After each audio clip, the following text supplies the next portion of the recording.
ka dito. Dito ka na lang.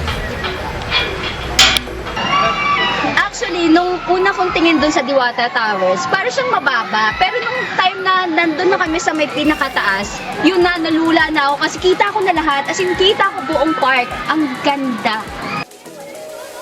Tara, it's 3, 2, 1, go!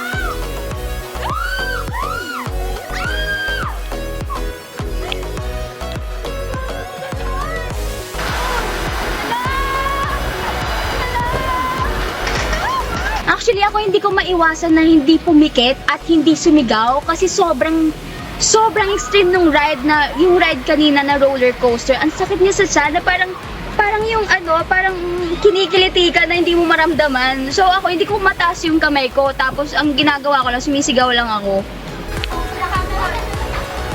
Grabe, nakakadula yun, no? Ang sakit niya sa tiyan, parang napuputos yung tiyan mo. Parang kinikiliti. No, Mark? Ba't tahimik ka lagi, Mark?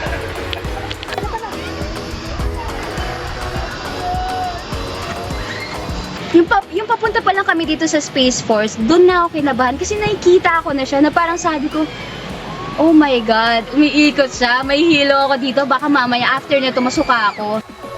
Kasi nung nasa taas na ako, feeling ko mababagsak kasi yung upuan kasi umiikot, 'di ba? So parang yung ulo namin napupunta sa ilalim. So parang feeling ko mahuhulog kami sa taas eh. So sabi ko, yoko na, hindi ko kaya.